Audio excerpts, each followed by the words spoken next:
छात्र विद्यार्थी बस निकल रहे और लुल निकल गए, और गुरु आवाज लगाता, ठहरो ठहरो, इधर आओ ब्रह्मचारियों, लौटो इधर आओ। 2-3 ब्रह्मचारियों को बुलाकर वो गुरु कहता, ठहरो, शास्त्रार्थ करो मेरे से। और वो गुरु से भिड़ जाते शास्त्रार्थ में। और कभी कभी तो ऐसा होता था कि गुरु को पराजित कर दिया शिष्य ने, तब शिष्य का हाथ पकड़ गुरु अपने आसन पर बैठाता था और वो नीचे बैठ के कथा सुनता था कि इस आसन के योग्य तू है, अब तू घर नहीं जाएगा, गुरुकुल का आचार्य रहेगा, अब तू गुरु है, तूने मुझे पराजित कर दिया। तो कहने लगा आत्मदेव कि गुरुदेव मैं संतानहीन हूं और मुझे आशीर्वाद दीजिए कि मेरा पुत्र प्रज्ञावान हो, योगी हो, वीतराग हो, उसका स्मरण करते ही देव हर्षित हो, मेरा पुत्र का स्मरण करें देव दनुज मनुज और उनका कल्याण हो जाए स्मरण मात्र से। इतना बड़ा महापुरुष मुझे चाहिए और आपकी झोली में वो सामर्थ्य है। और संत ने मुस्कुराते हुए फल दिया, जा अपनी पत्नी को दे देना और तेरा काम बन जाएगा, पुत्रवान भव। वैसी ही कीर्ति, अक्षुण कीर्ति वाला धुंधली नाम की उसकी पत्नी, प्रमाद कहें, जड़ता कहें, आलस्य कहें, या अथवा वो दृष्टि का अभाव कहें, अथवा भगवदीय भाव के प्रति अमान्यता, अस्वीकृति, या कि बड़ा तमोगुण कहें, जो भी है, बुद्धि है ही ऐसी हमारी। हम किसी स्त्री का नाम नहीं ले रहे, हम तो अपनी बुद्धि की बात कर रहे हैं। कई बार बुद्धि अच्छा नहीं सोच पाती, हमारी बुद्धि ऐसी है, हम ठीक निर्णय ही नहीं ले पाते। जब चयन करने की बात आती है, चुनने की बात आती है, पता नहीं क्या चुन लेते हैं। ये बेचारी मक्खी पर मुझे बड़ी दया आती है। मक्खी, ये जो मक्खी है ना, वो मिष्ठान पे बैठ जाएगी और उसे पता नहीं कभी मल पे भी जाके बैठ जाती है।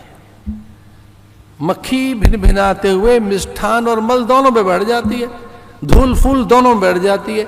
अभी मल पे बैठी है और कभी महात्मा के कमंडल पर बैठी है, उसे पता ही नहीं बैठी कहाँ है। हमारी बुद्धि जाती कहाँ है? कभी कभी हमारी बुद्धि ऐसी जगह चली जाती है, बस वहां न जाए। इसे उस फल की उपेक्षा हो गई, वो गाय के सामने फेंक दिया गया फल, गाय से गौकर्ण जन्मा, और ऐसे ही एक बालक ले आए, वो धुंधुकारी उसका नाम रख दिया गया।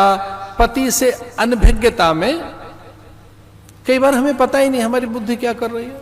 ये धुंधुकारी और पति पत्नी की कहानी नहीं है, हमारी है। ये बड़ी प्रतीकात्मक है, वेरी सिंबॉलिक, कि किस तरह से हमारी बुद्धि हमें छल कर रही है, हमारे साथ ही हमारा मन ही हमको ठग रहा है। ऐसे पिता का स्मरण करते हैं। एक इसका अर्थ और भी है, और ये बहुत विश्वास के बाद सुनना।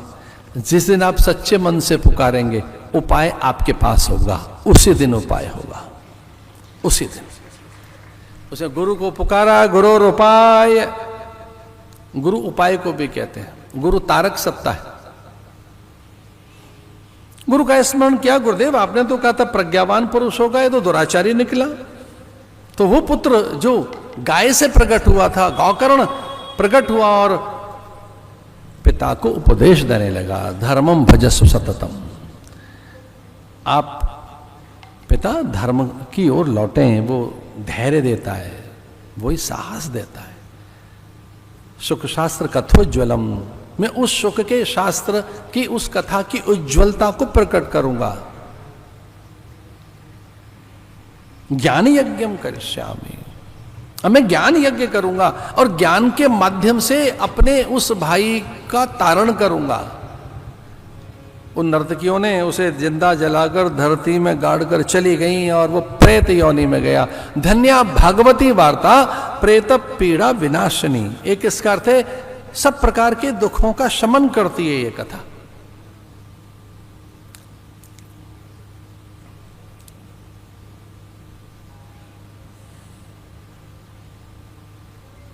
वो बांस में छुपकर बैठ गया, उसका अंश। 7 दिन की कथा में वो बांस में छुपा हुआ अंश मुक्त हुआ। कहीं कहीं हमारी आसक्ति रहती ही है, हमारी जो आसक्ति है व्यक्ति, वस्तु, पदार्थ, द्रव्य, रस, इनमें कहीं कहीं रहती है।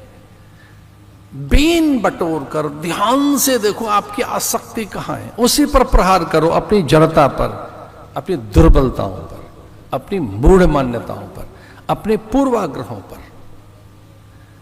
इसे कहेंगे पुरुषार्थ।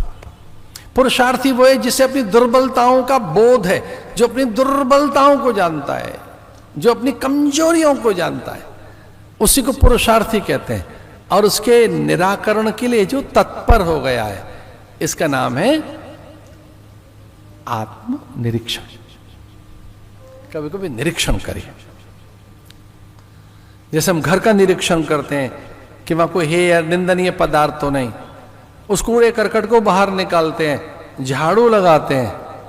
अब तो नाना प्रकार के नए उपकरण आ गए उस मल निवारण के, उस कूड़े करकट को बाहर फेंकने के। वैसे ही एक उपाय है भागवत में, आत्मनिरीक्षण।